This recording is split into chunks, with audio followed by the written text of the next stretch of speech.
Hello, I giving the boy na may rakpam. Nahanam pumas li sorgi wapau tana bagi the mag lakpiba asigi the magatagatari.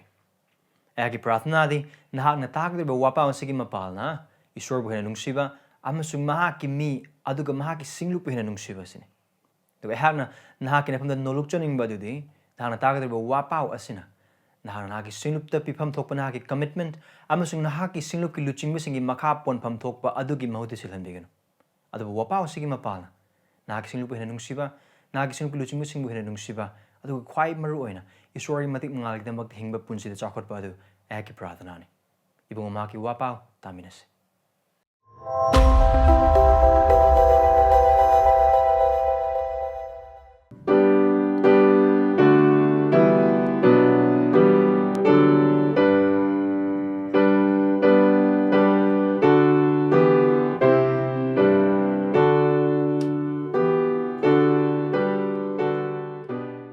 Ekaluna na mati pandu mga pada mari dahang dokpi. Ekona kang na bugum na ikoy hosik Jesus Christ na Chingthakta Tambiba adu ki sarok amo oiriba Yaiphabasing harabasing sa ikoy yangminari. Aduna mati pandu mga pada mari. Matthew chapter 5 verse 4. Tengthan ma oiriba sing adu Yaiphabani maramdi makoy bu temzin bigini. Tengthan na oiriba sing adu Yaiphabani Maramdi makoibu temjan bigini. Pranatos. Ipaisor. Na ki wahai sige mapal na ikoibu nga sige numita achumba tengthana oibagi punsidu tambiyo. Nahak na pamba tengthana oibagi punsidu. Tawasing makoibu mateng pangbiyo nahaki nahak na wahai asigi Christigi wahai asibu gyan taba kaknatana aikogi thamoi gi leihau leba jagada tahan biduna mahai yanba phauba thabuk subi tawasing manaki akan thabuk subi adugi mapana nahak Christigi wahai asigi mapana aikogi nungda aikogi pap amasung ason masing khanghan biba aduga iroinana Aikoigi pap musung ayol arana musung aikogi asom musung adu tengthana oi hanbag iroinana Christ bu mayek sing aikoida utpi aikogi noluk hanbi Christ bu wangna thangat pi ugi pan haki tawai sing mana aikogi mateng pangbi ukuding musing sing mapalna nahagina wang boisunu aikoina name sunu ayagina name sunu Jesus give me the Amen. Ako mamangin ng mazing di yang minakraba dugum na ako mamangin ng mazing di yang minakiba du verse 3. Thawai ton basingi matang di Jesus Christ na Tambiba do ko ubo pangkre. Adu harba thawai ton basingi di Jesus Christ na Yaiphabasing han haina ko ke. Adu chapman na ba mo ongda ako na pada Taraga ni thoi power park pamatan power bus the maru oina pada tarama thoi power exactly pada tarama thoi power bus the koni yang pamatam dadi Yaiphabasing musung harabasing adu matang da Jesus Christ tambiu de khoi ubodum phangwina gani aduni Yaiphabha bise kare no habise hak hanjan haibagi mathau tabadi lairoi hana thasing maramdi haib de mamangi nongma sin kari gi damak tunu Yaiphabha kori base kanano Yaiphabha kori base na telapna haib oiba targadi Yaiphabha kori base kanabuno Jesus Christ bu kanbi mapu musung prabhu oina thazaraga Christ ningthogi while makha the Christ ningthau leibak ta laireba mi sing aduni aduna yamna plain oiba wahaida hairiba Yaiphabha sing amasung harauba sing se isor khangdaba non-Christian sing da Christian oirakna ba haiba natte moi isorganing thole baki saruk phaw amata oidri na akona mathigi iba mo odu yengmina khiba dugumna ningthau la kan hena wase ningthau adu la la matung mak ningthau le bak to mak na haudo mak ningthau le bak haudok paga verse 4 da ningthau le bak adu da Ningthau oriba Christ Jesu ningthau aduna magi sebok sing khome ningthau lebaki wapa ma sandok pa hore verse 17 chapter 4 gi puning hongmam sargali bak adu nakle nahaki manakta leire nangonda leire aduna leire se ningthole bak ningthau ai sida lai seboxing kore ba matung da mahak na mak ningthole bak magi thagol to horok matam aduda chapter 5 asid lak matam da mak ningthole bak adu da yaru mak ningthole bak lu tillaba mak mi sing adu mak ningthole bak ta karam haina chana gani haina haiba adu ningthole bak ningthau Christ is sunu tambibani chi yana make sing ai thazai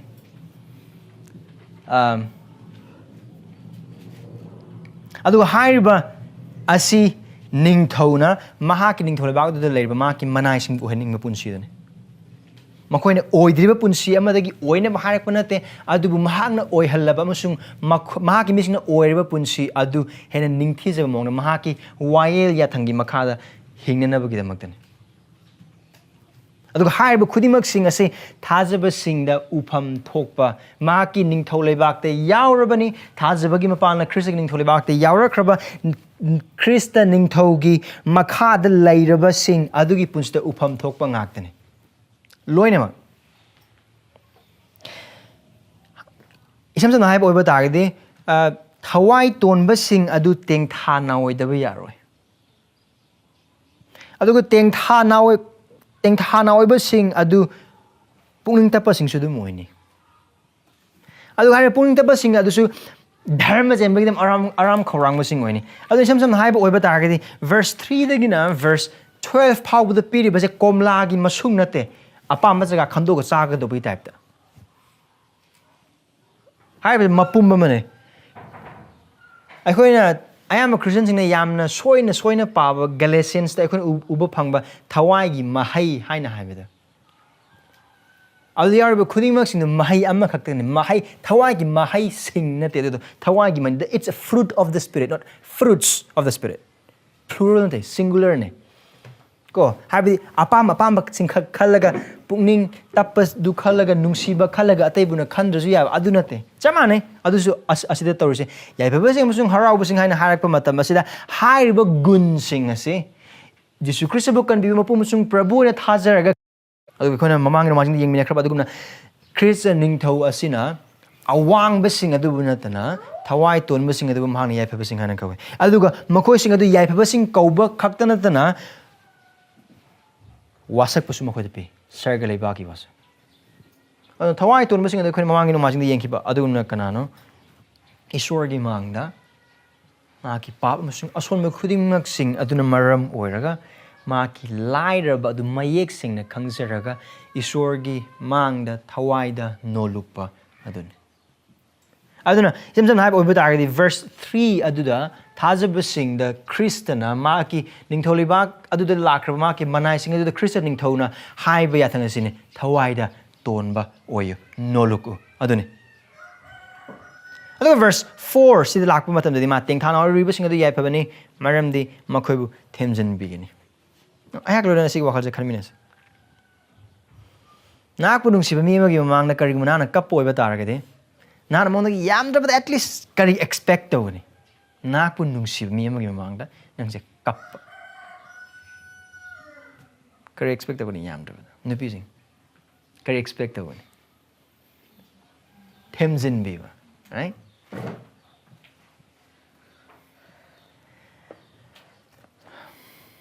haiba adum magning asini me Jesu Christ na mahaki manai sing da Christian ning thona mahaki manai sing da tengtha na waiba sing matang tambiba matam da mahak haibas haiba da hoina maham masdagi engmiragan adun Jesu Christ na kanabu yaiphabasing haina kaubage haina haiba ko yaiphabasing haiba haraubasing nungaibasing aduga samsam haiba oiba targadi yaiphabasing haiba oiba taragadi ishwar masa khanglaba mi sing Christian masa khanglaba mahaki manai sing Tawang ban khang da oiba targasu karamba ningthauna magi ningthaulebak ta lei chor thajataba kana amatana hingba ngamgadu gun amatta yaude ani magi ningthaulebak sang nabagi damna ke thawai tonba mathau tai thawai tolaba mi sing aduni kanbiu phangkhriba aduna thawai tonbagi punsing mathau tabani aduga chamana haiba taibang panbagi mi kana amma hektana mapunse chupa kappag leiba kana pamge kanam ta pamde kari pame no ko pame Yaiphabasing hai boy batagadi no ko do natro. Yaiphabasing hai boy batagadi kekna harauna LMG kappagi AK47 kappagi type ta kanamta udabida araiba yajing kathokana momon minokal loina na hekta ningthi zaraba sakpham mayam loina mag ningthi zaraba ya mayam loina mag ulaga ha ha ha nokpud adu khaktani Yaiphabasing amsong harabasing hai duje. Adu biyang Krishna kayam onan taina na mahaki mising adubu mahaki mising nun hinga bagi punsi adu define to baglo na karam mising mahang Yaiphabasing hai na kabibida. Teng tha na oiribasing adu Yaiphabani. Kanano sigi teng tha na oiribasing. Now Jesus Christ teng tha na oiribasing adu Yaiphabani hai na hai ba matam na mahaki wakal mahaki mising bhap ta haning ba adu ngasi nim da nang amusung ai na bhap ta ga do budani adu ga hai ba da khoina wapa si loslak pa matam da ehaki prarthana amusung ehaki asa akhoi khuding masing thaja ban lai kra akhoi khuding masing hai ba Jesus Christ na bhap ta haning ni ba adu Kangmina can have the Ayasani. Other Kananosi think Hana or River sings.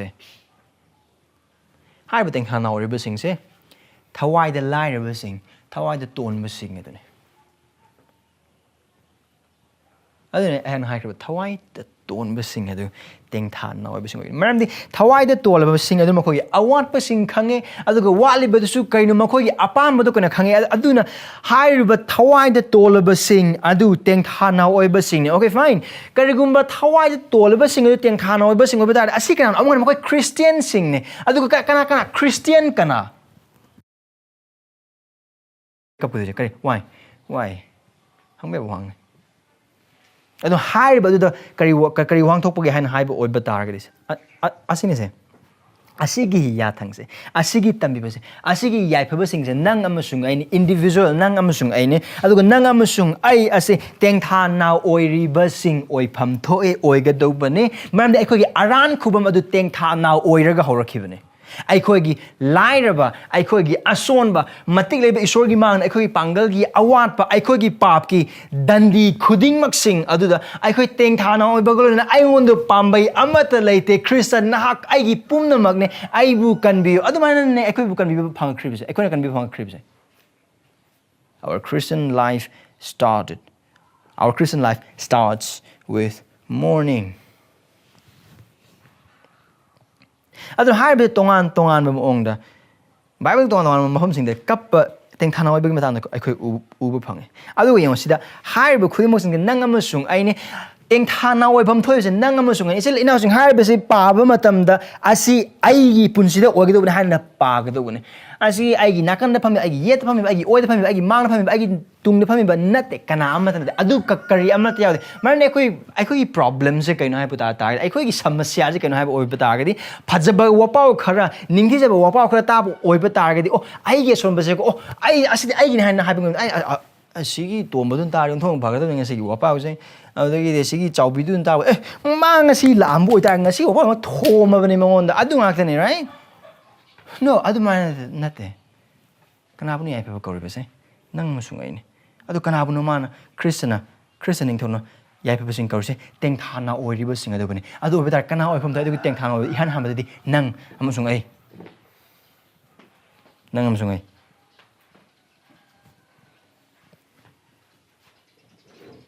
To Obertargadi. Christian Punsi, the Christian Tolibacta, Magi Manai on a lay, Manai on a labor high base. Teng Tana over the over that. Carino si Teng Tana webse. I am not missing a curry the monk the cape. Generally, I am Bamatamda. Ning Bakai became a cup. Pang Maporam Pang the Matam the cape. Or Henning would work the Matam, Tamoy Kai in a cup of missingly.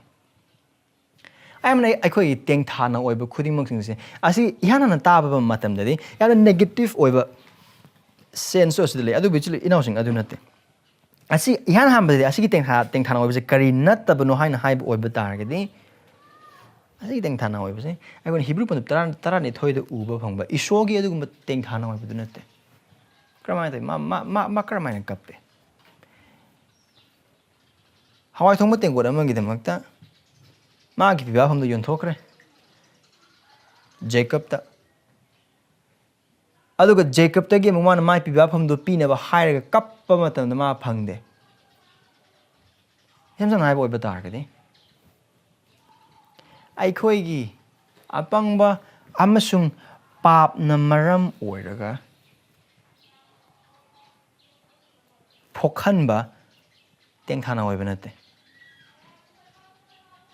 aikhoigi apangba amasung aikhoigi pap sing aduna thokhanba awaba sing adudagi or say aikhoi hoi awaba sing adudagi oirakpa complain gumbagi oiba kari gino phangri prabhu aingon na pibi dise karno prabhu kari adu gumbagi tengthana oiba nat yan hanmade asigi tengthana oiba se isor ngon da sargadi yakhala kan khudum singaga nang da diko haibagi adugi tengthana oiba nate isor ning da bagi tengthana oiba nate asigi tengtha na oiba se kari natabano haib oiba taragadi pap ka chatmina ba tengthana oiba nate adu haiba asigi tengtha na oiba se isor ning ba galona ba tengtha na oiba ne karma makal tengtha na oiba aingon da lairiba pap aigi papasine isorgi ningba adubu tawdaba galon isorgi aningba dagi chenthokpagi pap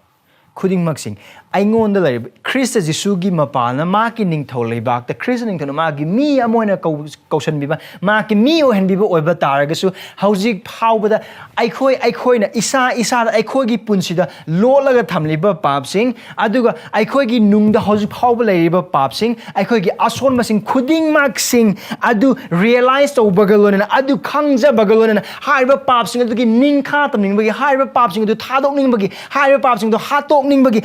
adugi pangal amata laitebagi maramna adugi pangal du pamjabagi tengthana oiba adugi tengthana oiba dune si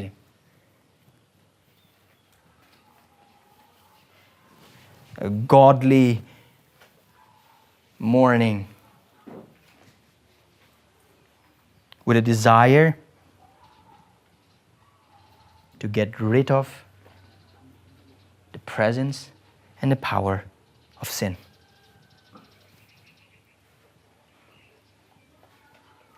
Pa put tu kachabe karma pa tomagi pa nate chaubigi pa nate Mr. A gi pa nate Mr. B gi pa nate ai gi pa ai gi ason ba ai ne isor gi mingthian ba dugi ai ne isor gi mayak ti hingba punsi adugi ai gi ason ba dun Jesus Christ ni nakrab ning adu dam ning athiba purak pa adugi pap ai gi pap naha ki pap nasa gi pap Laikai gi pap nate ai ima gi pap nate ipa gi pap nate icha nupi gi ai nupi gi icha gi pap nate ai gi pap hai pa pap do gi matang teng than awai bade adu hai ba teng than awai ba se taibang pan bagi oiba lanthum khara phangdabagi taibang pan bagi oiba icha khara afaba school da thaba ngamdabagi or oza afaba khara da tamhanba ngamdabagi or se parikha fail oibagi aduga mi sina khara ikai khumna birak da mi sina khara karem na birak bagi adu sing aduna thokan ba pap kari amana te chil inau sing aduga hai riba asi isam sam na hai ba oiba taragadi yum mang bagi blandu mang bagi paisa mang bagi thabak mang bagi khuding mak sing aduna thoalak ba adugi teng thaloi ba adu amatana te aduga aikhogi sokhalla ba napal sing aduna thokan ba su amatana te ai mangai hana leiba wakal adu kana gumba amana ai imam de ai mangai hai wakal thudi ama mayam gi mang ikai ba piram bagi mar hai bagi adugi kappadu natte adugi teng thana oibu natte adugi matang da amatana te Jesus Christ tambiri base Thawai gi matang na thawai gi damak te teng thana oy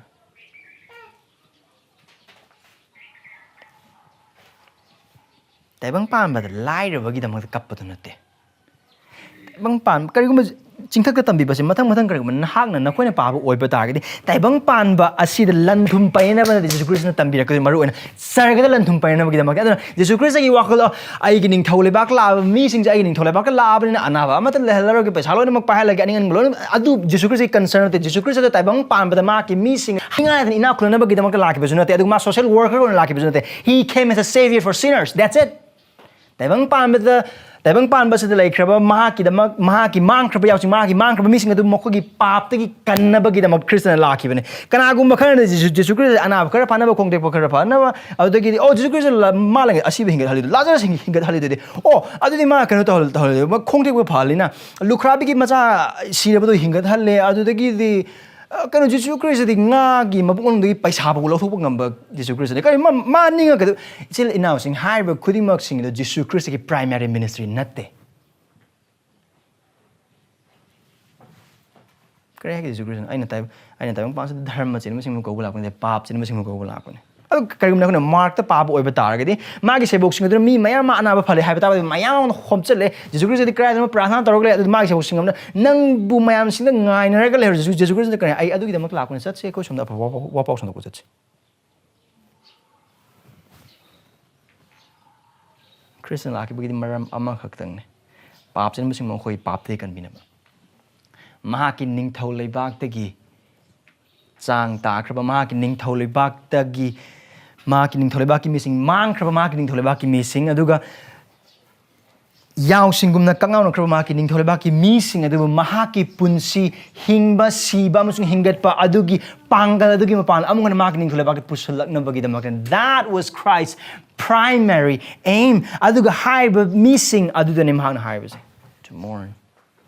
adu oiba targadi kari no mana kapaning ni magi missing ai hang amu na haikre pap ki damakta ai khoi isa gi ai gi nangi punsu leiba pa amusung na ki punsu leiba pa na ki punsu leiba pa ai ha ki punsu leiba pa kuding mak sing adu gi damakta kap teng tha na oiba duni pa adu ga hairiba si Christiana Yaiphabasing haina kobi ba missing adu ni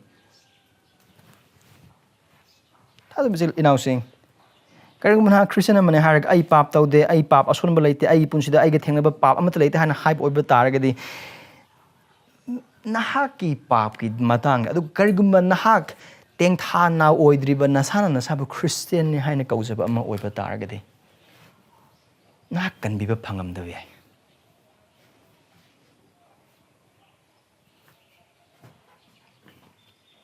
maram di ai khoi na kan bi ba phangli ba se ai khoi gi pap amasung ai khoi ason ba ai khoi tawba ngamdaba khudingmak sing aduda minung sigi da makta capture lausba gimpal ai khoi bu ibung mahaking thole ba hon beki lukpan tari pa khoi mamang nang majing yeng ki bodugum kari gi da mak tuno khazna khobun thobun nu pa da mathaba ga thaba gi yairaga hey sor pap chen ba ibunung sibi han ha bigam that is morning teng thana oi bine du ran khom gi da mak aduga mayamna yamna mayek sengna yamna khangnaba wari oktaba machani pagi panam lukpandup tara manga uba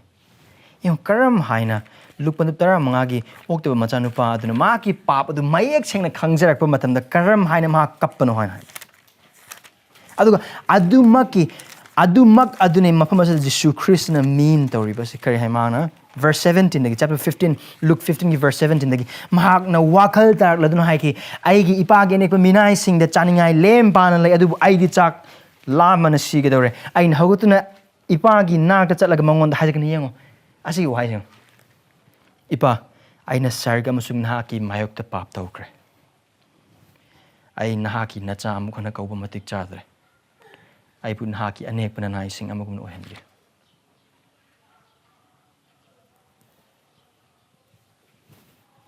asi teng thana oi mong se maha kayam lai ra bagi habdu khang mak tang natana hama ki mapa gi mafam da maha kari phangjagani ma ki mapa gi manai sing kama kama le khang matam da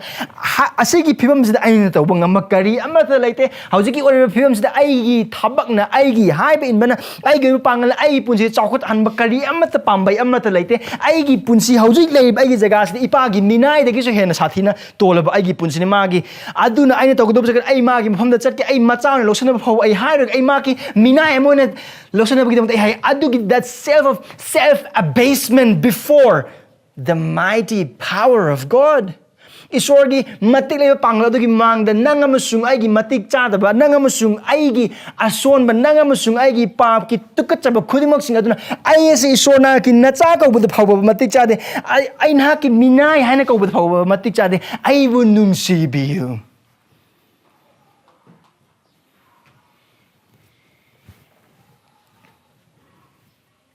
tu ai khoibu Christian ningthau siglon mark ningthau lebak ta thamak matam da ai khoi ga chatminari ba se Christian ningthau ne tomba na te chaubi na te taibang pana site leiba mi ama ka thajaba singi marak ta su adum matam sangna hingmina ba oiba taragadi mi adugi pap hen mayek sing urkani adu Christian ningthau ga chatmina ba punsi oiba taragadi nungti numit khuding ma ki aduga nong gi mi palda nong gi khongche ta Christian glona adum chatmina ba sahi kun thani pu yang ki taibang pal thalok tu phau ba chatmina ba punsi adu na hak na Christ dagi uba phangado ai hak na Christ dagi uba phangado ma kya gi matik seng aduga ai hak kya gi matik mot le hai ba dani Jesus Christ ga chatmina kiba kanamna tana ai mangai ri phapana kanamda tholok te Peter ningsing bra Prabhu aingon da gi labna sa thok pi Isaiah ningsing bra mana isor aduna seraphim ani gi marakta matik mangalon pangalon palm du uba phangu matam da adu da gi isor ga su Isaiah da magi pap gi matang da preaching ga su torokte isor uruba khakta ne Kari hai Lord that woe is me aigi itchin ban si di phat ba ngang ba singa lai mina ba mi sing aigi punsi is di Lord bagi mauta ibungo mongon da ngaja da bagi pa ibungo mongon da thaja khide ba matam singa do gi pa ibungo ma gi thosal do yam hantan yang ki bagi pa adu karam ba napal gi pa karam ba napal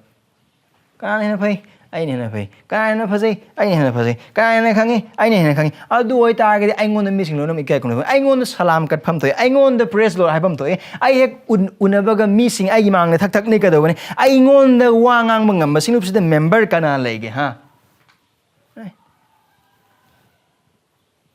napa nangam zong ai napa karam napa asi napal asina isorgi ningthi zaraba ai khoi ngon da harau pi ba nangam sung ai gi da mak harau ba hang du ba ya thang khuding mak seng ese ai nangam sung ai gi napal aduna isor na khang ba du gi ai ne na khang ba gi mong ma gi ya thang thugai ki ba matam sing du gi pap sing ai khoi karam pa Kristo thazar ba sing da lomna da punsi gi matung da punsi gi bor amasung lomna da punsi amasung aran khubam amasung sargle bak pine biro khudimak sing adu karam pa har ningthi jakraba sargle bak tabang pan bi hiram amatan laibang am laroi do ba aran khubam khudimak sing adu tabang pan bi nga ki arang arak na thabak na nupi na nupa na adu ga paisa khara na adu ga mapangal khara kan ba mi sing khara question bagi mapana sarga mathau ta da bagum aran khubam mathau ta da bagum wa aran khubam budi phangi adu oi tar ga adu gum bagi pa Karamba pa Krista da gita chen ki papa Krista gi nungsibat khanglaga Krista gi nungsibat tanglaga ma ki thaujal khanglaga mangon da gita chen thokpa gi pa tha bijal inaw singa sinangam sungina khangi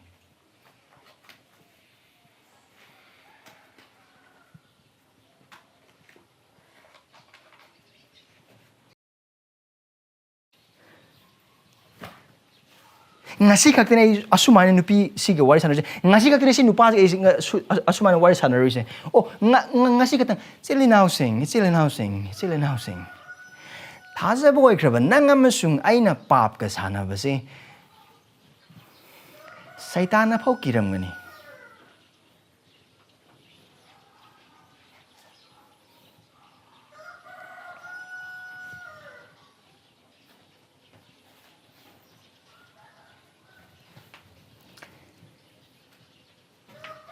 harba ting thana hoi base nangam sung ai gi punsitagi mayek sang upham thoi maram di harba ting thana oiba aseng ba thamoi dagi isor gi mang da hingba punsi adu dagi tholak pa ting thana oiba aduna pukning hong baga loina na isor ngon dina naksan ba du soidan dum oigani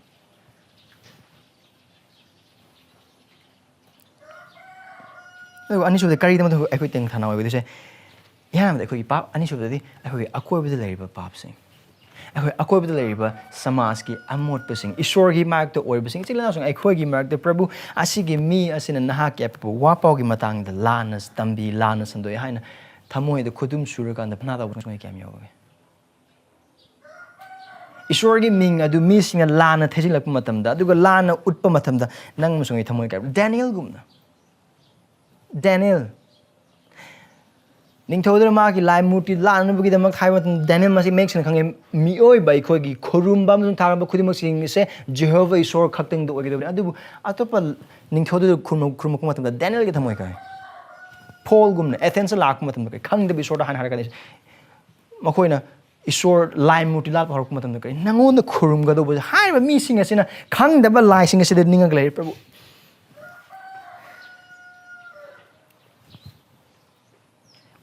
Christian mourns for sin within and sin without. ꯊꯥꯖꯕꯁꯤꯡꯅ ꯃꯈꯣꯏꯒꯤ ꯅꯨꯡꯗ ꯂꯩꯔꯤꯕ ꯄꯥꯞꯀꯤꯗꯃꯛꯇ ꯌꯥꯅꯅ ꯀꯞꯄꯦ ꯇꯦꯡꯊꯥꯏ ꯏꯁꯣꯔꯒꯤ ꯃꯐꯝꯗ ꯑꯗꯨꯒ ꯃꯄꯥꯟꯗ ꯂꯩꯔꯤꯕ ꯄꯥꯞꯁꯤꯡꯒꯤꯗꯃꯛꯇ ꯀꯞꯄꯦ ꯑꯃꯁꯨꯡ ꯇꯦꯡꯊꯥꯏ ꯊꯥꯖꯕ ꯏꯆꯤꯜ ꯏꯅꯥꯎꯁꯤꯡ ꯀꯔꯤꯒꯨꯝꯕ ꯅꯍꯥꯛꯀꯤ ꯄꯥꯞ ꯑꯃꯁꯨꯡ ꯅꯍꯥꯛꯀꯤ ꯑꯁꯣꯟꯕ ꯃꯌꯦꯛ ꯁꯦꯡꯅ ꯈꯪꯕ ꯂꯣꯏꯅꯅ ꯅꯍꯥꯛꯀꯤ ꯄꯥꯞ ꯑꯗꯨ ꯇꯦꯡꯊꯥꯖꯔꯤꯕ ꯏꯁꯣꯔ ꯈ꯭ꯔꯤꯁꯇꯅ ꯇꯝꯕꯤꯕ ꯃꯑꯣꯡ ꯑꯁꯤꯒꯨꯝ ꯅꯍꯥꯛ ꯅꯨꯡꯇꯤ ꯅꯨꯃꯤꯠ ꯈꯨꯗꯤꯡꯃꯛꯀꯤ ꯇꯦꯡꯊꯥꯖꯔꯤꯕ ꯅꯍꯥꯛꯀꯤ ꯑꯁꯣꯟꯕ ꯑꯃꯁꯨꯡ ꯑꯁꯣꯏꯕ ꯈꯨꯗꯤꯡꯃꯛꯁꯤꯡꯗꯨ ꯈꯪꯕꯒ ꯂꯣꯏꯅꯅ ꯅꯍꯥꯛꯀꯤ ꯊꯋꯥꯏꯗ ꯇꯣꯟꯕ ꯄꯨꯟꯁꯤ ꯑꯗꯨꯒ ꯂꯣꯏꯅꯅ ꯅꯍꯥꯛꯀꯤ ꯄꯥꯞꯁꯤꯡ ꯑꯗꯨ ꯇꯦꯡꯊꯥꯔꯤꯕ ꯃꯤ ꯑꯃ ꯑꯣꯏꯕ ꯇꯥꯔꯒꯗꯤ ꯑꯗꯨ ꯑꯐꯕꯅꯦ ꯐꯠꯇꯕ ꯅꯠꯇꯦ ꯑꯗꯨꯕꯨ ꯈꯪꯃꯤꯟꯅꯒꯗꯧꯕꯗꯤ ꯑꯗꯨꯗ ꯂꯣꯏꯁꯤꯟꯒꯗꯧꯕ ꯅꯠꯇꯦ ꯑꯌꯥꯝꯕ ꯑꯩꯈꯣꯏꯅ ꯇꯧꯕꯁꯦ ꯑꯩꯈꯣꯏꯒꯤ ꯄꯥꯞ ꯑꯃꯁꯨꯡ ꯑꯁꯣꯟꯕꯁꯤꯡ ꯏꯁꯣꯔꯒꯤ ꯃꯥꯡꯗ ꯊꯥꯡꯒꯠꯂꯀꯥꯟꯗ ꯄ꯭ꯔꯚꯨ ꯑꯩꯁꯤ ꯀꯌꯥꯒꯤ ꯃꯇꯤꯛ ꯆꯥꯗ꯭ꯔꯕꯅꯣ ꯍꯥꯏꯅ ꯍꯥꯏꯔꯀꯥꯟꯗ ꯂꯣꯏꯁꯤꯟꯈꯤꯕꯅꯤ ꯑꯗꯨꯕꯨ ꯑꯩꯈꯣꯏꯅ ꯕꯥꯏꯕꯜꯗ ꯎꯕ ꯃꯇꯝꯗ ꯑꯗꯨ ꯖꯤꯁꯨ ꯈ꯭ꯔꯤꯁꯇꯅ ꯇꯝꯕꯤꯕ ꯃꯇꯝꯗ ꯇꯦꯛꯁ ꯀꯂꯦꯛꯇꯔꯗꯨ ꯄ꯭ꯔꯚꯨ ꯄꯥꯞ ꯆꯦꯟꯕ ꯑꯩꯅꯤ ꯍꯥꯏꯔꯒ ꯂꯣꯏꯁꯤꯟꯗꯦ ꯀꯔꯤ ꯍꯥꯏꯕ ꯄꯥꯞ ꯆꯦꯟꯕ ꯑꯩꯕꯨ ꯅꯨꯡꯁꯤꯕꯤ right ꯑꯣꯛꯇꯕ ꯃꯆꯥꯅꯨꯄꯥꯗꯨ ꯀꯔꯝꯍꯥꯏꯅ ꯃꯥ ꯇꯦꯡꯊꯥꯏ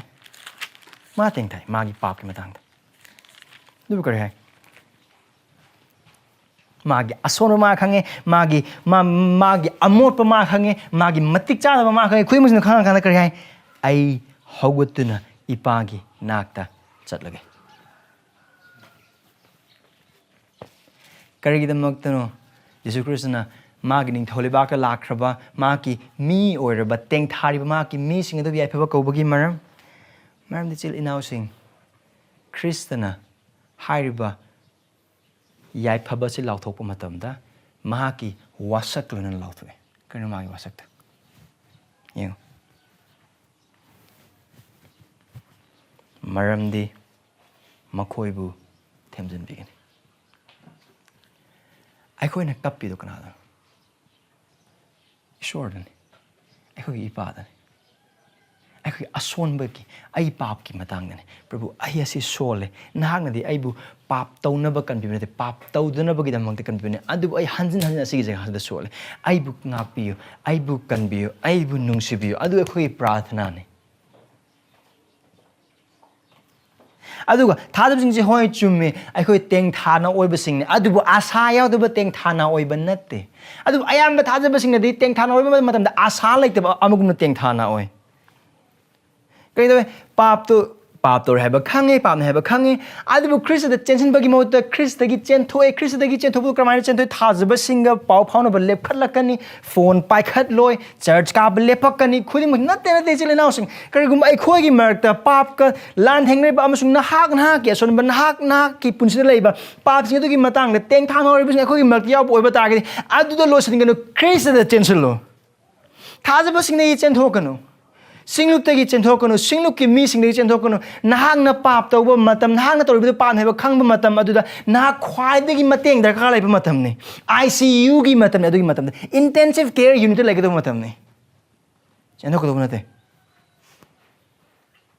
ꯃꯔꯝꯗꯤ ꯑꯩꯈꯣꯏ ꯑꯁꯥ ꯌꯥꯎꯗꯕ ꯑꯃꯒꯨꯝꯅ ꯇꯦꯡꯊꯥꯅ ꯑꯣꯏꯗꯦ ꯑꯩꯈꯣꯏ ꯑꯁꯥ ꯌꯥꯎꯕ ꯑꯃꯒꯨꯝꯅ ꯇꯦꯡꯊꯥꯒꯗꯧꯕꯅꯤ Christians are not hopeless mourner we are hopeful mourner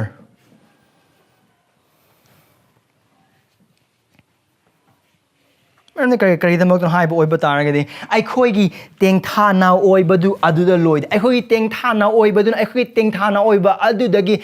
เฮนนิ่งที่จะบ่เฮนพัซบ่เฮนมาติงงาลังบ่มาตะคุยปูกันนี่อดูก็ให้บ่ดูนี่อิบุงอมหากี่วาสักอดูคริสเตียนนิ่งทกีเทมซันบีบ่กระไรถ้าก็ได้ใส่มาสิงกุนทราบ่ได้นี่ปานดา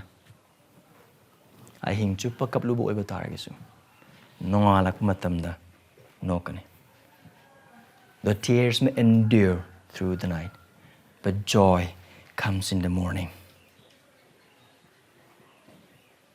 David thagay sa masing yang kay matoy man prarthana taw matam na magi aswan ba magi asway ba magi teng thab da koy uba phang adu kar man lo sile magi prarthana do asa ka lo na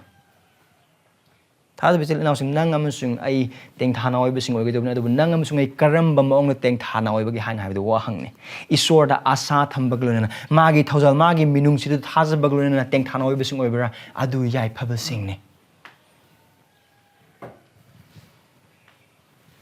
Look at Romanos the Harris. We will be comforted. Ano ko si Yaw dun. Kaya mo si Jesus Christ na, teng thana oi ba sing do Yaiphaban ni hai na ka buhay pa tar ka di. Teng thana oi da ba sing do di awa ba ni.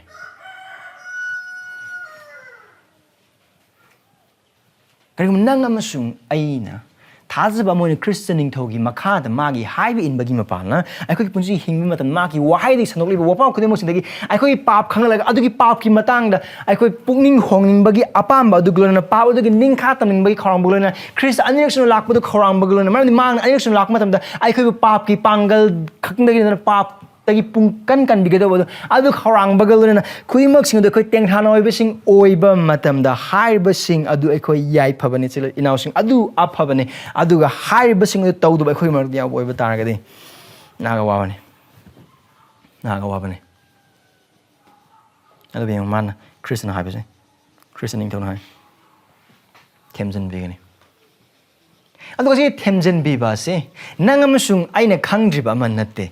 Christian oiba isil announcing thaza kra bisil announcing nangam sungai na sigi Temzen bi base phangdri ba ma nate ai khoi phang khre sigi asigi Temzen bi base ado hoju phang adu ihan hande ai khoi kra de phang khre ai khoi gi aran khubam da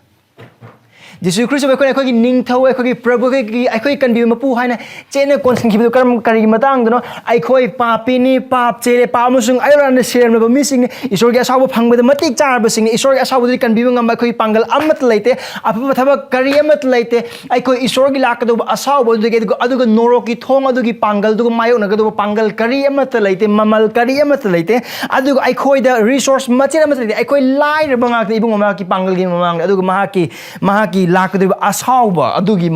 mayok ta mamang da aduga hairiba du apaba wapau gi mapana nangam sung ai bu utpi aduga adu khaktang nate ai khoi lai bu du khatang utpi bu khatang natana ai khoi gi asa adu Christ Jesus utpi mahan chai lising ani gi mamang da daibang pam da mye bi gi sa ong lauduna aseng bi lesa bi gi garbada miro laga mahang nangam sung ai gi damang daibang pam da poe pap yaw da pap khang da khoi Christ Jesus ni mahag nangam sung ani hingbang ngam da dharma chen ba gi punsi de hingre nangam sung aina sigidoba papi amagi masida nangam sung aigi damak nangam sung aigi mahota nangam sung aigi mapham nangam sung aigi pap ki damak nangam sung aigi pap ki uslona mahak sikre adu sirkan mahak numit humni subnumit asibabu joy to mahak hingre ekogi aran khub modu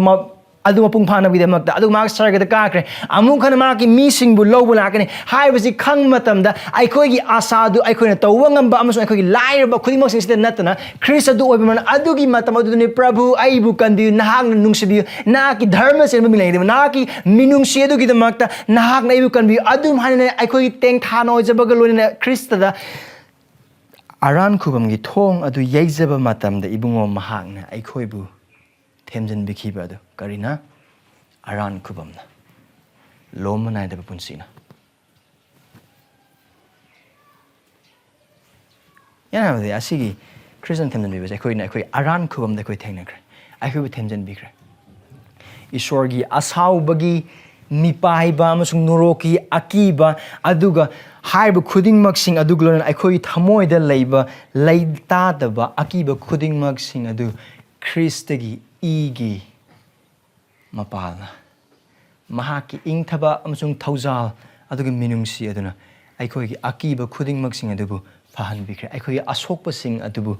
tai diletta leiba ain thau adugumna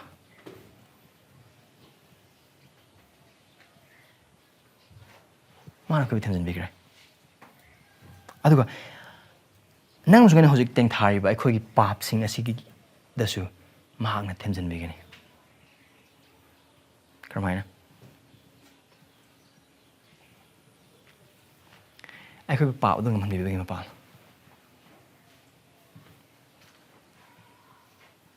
aikoi maki thaujal minungsi amasung pangal khuding mak sing adu aikoi da pinem bibagalon aikoi da pangal kan kan bibagalon na pap sing adu aikoi bu kan bibagi mapana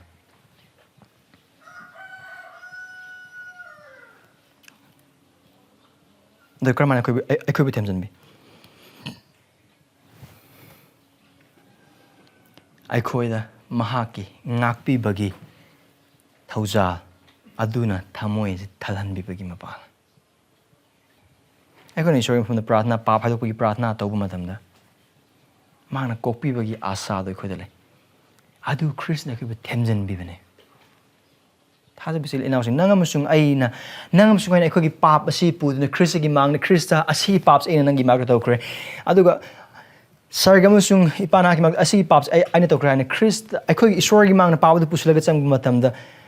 aikhoigi ipana aduga kristana chathokro chalo hana kasu haru khoi papa du kokpi gani sengdokpi gani adu aikhoigi mahaki macha moina du aikhoigi lotion bi gani ase aikhoigi kristani adugumna ne mahana khoi themjin bi gedori bese marandi hamba jon padam mapan haibagun kari aikhoigi papa ja haidok cher aikhoigi ayod ran sing adu kokpi na ba amasung sengdokpi na ba ibungo mahaki thaya aikhoina changino prabhu aibu kokpiu adubu jesu krishna aikhogi namal tawbina ba ngaisna kari kokpi ba khaktang natana sengdokpi na basu kraidagi phataba khuding maktagi adu besele now sing na ki pap aduna krista naksan badagi khambi gino adu na ki pap aduna nolupa puning galona ason ma thawai galona teng thana ojaba galona prabhu aibu kanbiu ai lok haugat pangamtre aibu mateng pangbi apam amek toram bena nakhona khoi punsit leba pa ukopia krista thawagi phumai mangda ma ki thaujagi paukum na khoi pangane ai khoi pangane u thada bijil inausing kari ma khoi teng thana oiba ai khoi pap adugi marna teng thana oiba matamda krista na ma ki themjin bibadu wasak pibo oiba targadi now I hope I hang kibo hang do I have punung si mi mang ina kappa matamda themjin bi balai themjin bi de balai adu expect intensity kai no themjin bi gani adu no kappa ine adu kai themjin bi ne nungsi bo oi bata ga ai mang arina kappa matamda kapni kapsuna ai kasu thadok ma ai nungsi bi chanu pi ne mana kappa ko matamda ma themjin ai dum themjin bi adu ga ichanu pi ne ma mi bene soi bana narakani ma ai ne togun ha tha ama tawraga papa I am sorry ai soi ai bu kokpi haina ma kappa la ko matamda chathok chalo ai phugu do kasu le ma pu je na konsila ga anda ma kalon ai प्रार्थना to mina gani adu harvest that me with the oi be adu sargi ipa christ akoi ningthau christa asidi ma ki wasak bu khuding mak hoi amasung amen ni nang sungi pa adu ma ki mang ne pudun sang matam da soiden mahana ku themjin begini adu oi ba taraga de nang amasung aigi pap asi puraga christ gi mang ne changba matam da kokpi ba sengdopi ba amasung themjin bi ba phangani habi wasak je leibo oi ba taraga de nang amasung ai pap kalan thengna bagi damakta pangal pi ba ama oidara it encourages us in our sanctification karma nang musung ai bo khoi pap adun no helap matam thamoi ka helap matam sokhalap matam aduga wakhalda ai bunung sibira maro ai bu thadok pi ba ai adugi wakhal nem saitan ge minem khoi mosna lakpa matam da ai khoi khoi pa ba do mek sana khang matam de chile naus ai khoi na tawdo ba ai khoi gi pa ba de yeng salaga leibna te ai khoi gi manung yeng salaga leibna na te adu mapan da krista da maram di mapma da ma ge thajal ge mai mang da nang musung ai bu kok pi na ba gi da mata ngak nang musung ai bu pa ba du ngam na ba pangal pi ni bi na ba gi na makta ngai nak lai ดูก็จะอินาสิงไฮริบะเต็งทานาโอยบะคุดิ้งมักสิงอาศินะนางอมสุงไอบุคริสต์กิสักตัมดาอนทกปะมาเต็งปังนี่มันเด็กคนนั้นเต็งทานาโอริบะดูไอคอยบุคริสต์กิสักตัมอนทกปะเยลิบะปาบสิงอดูกิมายกตัวนี่คริสต์นะปังกับปีกันคริสต์นะไอคอยบุเทมเจนปีกันนี่มาหากิงาปีบะมาสุงกปีปีเท่าสาวตัวนะadun thadu bijil inaw sing nahak ki pap adu makes na khang matam da na Christ da kyam tam jensen bage pangal gi damak kopi na bage damak thojal gi damak nahak na kap li badu na gi taibang pan bagi mang bakhra du dara na trag na gi thawa gi sun madu dara Christ na pam se gano adu oi bata ga di ma gi Tambiba si gi mapalna Christ na ma ki mi sing ase Makoy asun mamasung pap sing atu da kap se bagi mapana mangon na lak papana mam atu da mak ki mi oi kraba nang masung em temsen bigani an thaza bezil inausing ai hoi christening thona mak ning thole bak ta lai kraba mak ki mi sing adu asaga loina na teng thana oi ba mi sing oi ba mak ki pamani aduga high riba teng thana oiba karamba asaglu ne ba teng thana oiba asi pap tagi papu maithi pining bagalona na pap tagi ningkha tan gi apam badu lona na kappa teng thana oiba mamde adu khaki mapana pap tagi khoi krishna kan bibagi mapana mahak pu hena nungsibe khoi ngamone khoi thamoi puma thawai puma amasung pangala pumba yaro nungsibe ngamone krishna saktam dai khoi on thokani adu ga mahangna han langbi khra apa thaba khoi musing ai khoi chatpa ngamani adu khuding mak sing adu gi mapana ai khoi gi damak ta har khra yaw adu matik manga chawri matik mangal hen gani adu ga hai ba teng thana oiba asina ai khoi gi ason ba amasung ai khoi gi taibang pan ga leikha ta ba du kapte adu bu krishna gi ming thi ba du kap maram na ai khoi na kap du krishna gi hena wang badu pam baglo na kappa oi gedobani adu Christ gi apam bani adu Christ gi oiba apam bani adun thaja bizil inausing hai beteng thana oiba si punji chu pui kesu nate lomna de matam phawogi nate akon tebang pas thadok tri ba phawba jana Christ ani rak chunu lak tri ba phawba or aku Christiana yumda ko bi tri ba phawba adu phawba dane adu asigi teng thana oiba sigi loiba matam ma lakani kone Christ glemi na banumi adu Christ bu mai una banumi adu adu asigi teng thana oiba amu hana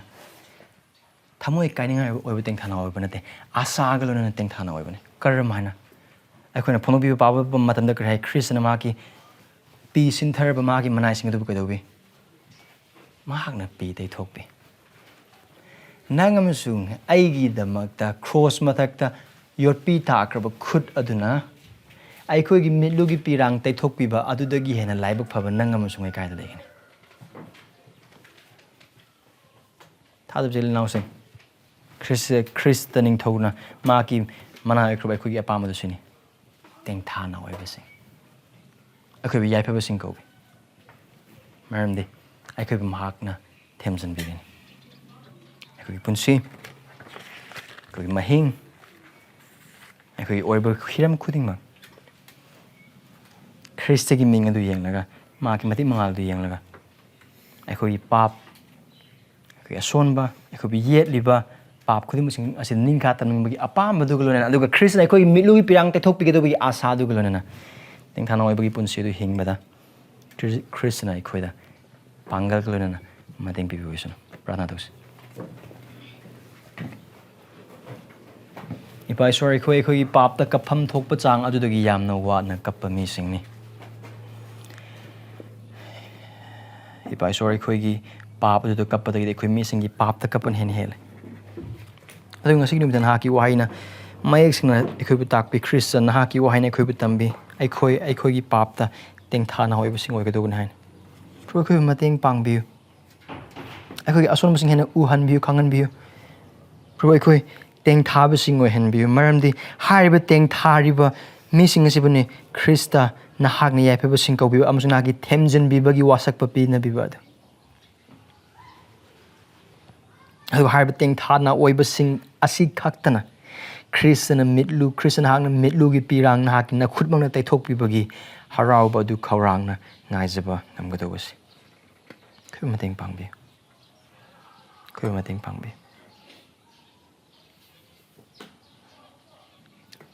tui pa khoi sing yawri okay aswan bamusung pa mek sing na udri basing nak pu kanbi bamusung prabhu na thazri basing Sanbidun makhoi na akan mathabuk subi badu subi ba Sarga malim nikpiyo nung palon biyo Nagyarang kumbugi thabuk subi makhoi gi laira ba du mek sing khangan biyo Ting thana hoi basing go hen biyo Maram di bungon haki wasak pani akap basing adu nok han biba aduga tayong panbagi minok sing adu kapad on thok biba na hak ni Naham dagni jari bungon hana tabi Thazalai bipa Nizari Dijo Krishna ki thoja Panchar ki nungsi bamsung thawai sem giloni bibado Krishna milu ki birang te thok bibagi asa adu giloni na taibang pan bada amasung isa isa da laiba pap sing giloni na